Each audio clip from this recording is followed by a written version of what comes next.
একদিন তোমাকে পরিয়ে কাফন, সঙ্গী সজন করবে দাফন। হঠাৎ চলে যাবে আদরের ধন, প্রিয় মা বাবার ভাসিয়ে নয়ন।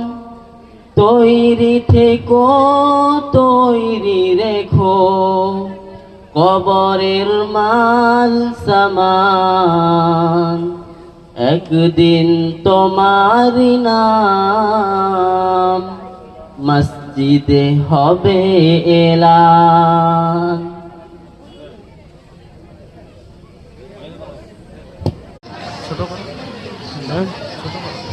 বাবু, আপনার আব্বা মসজিদে নামাজ পড়তে গিয়ে আমাদের মক্তবের কাছে পড়ে গিয়েছিল। আমাকে ডেকে বলল আমার খোকার কাছে নিয়ে চলো তো। আমি নিয়ে এসেছি, আপনাকে কি বলবে দেখুন। তোমার এই বুড়ো বয়সে মসজিদে কে বলেছে? তোমাকে আমি নামাজ পড়তে যেতে বারণ করেছিলাম না? দেখতে পাচ্ছি তোমার চারপাশে বিপদ ঘুরে বেড়াচ্ছে, শুনলে না তোমার কথা? খোকা, আমার মসজিদে খুব দরকার ছিল তাই গিয়েছিলাম, আর ফিরে আসার সময় পড়ে গিয়ে খুব ব্যথা পেয়েছি খোকা। একটু ডাক্তার বাড়ি নিয়ে চল না খোকা। এই তো সেদিনে ডাক্তারখানা থেকে নিয়ে এলাম, এর মধ্যে কি হয়ে গেল তোমার? সেদিন বলতে 6 মাস হয়ে গেছে খোকা, তুই কি বুঝতে পারিসনি খোকা? আমার শরীরটা খুব খারাপ লাগছে খোকা। আর তোর মা 5 বছর হয়ে গেল মারা যাওয়ার পর থেকে আমার শরীরটা অযত্নে আরো বেশি করে খারাপ লাগছে খোকা। একটু ডাক্তার বাড়ি নিয়ে চল না খোকা। খোকন আছিস? হ্যাঁ বাবু, বলুন। আমার বাপকে নিয়ে গিয়ে সরকারি হসপিটালে ভর্তি করাই তো।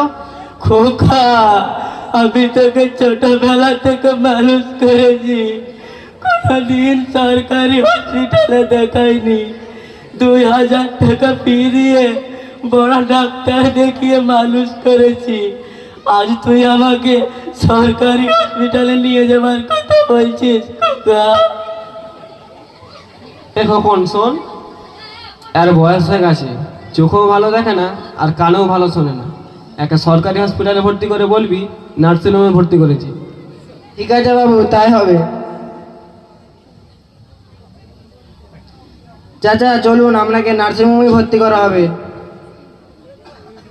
বাবু, গাড়ির চাবিটা দিলে ভালো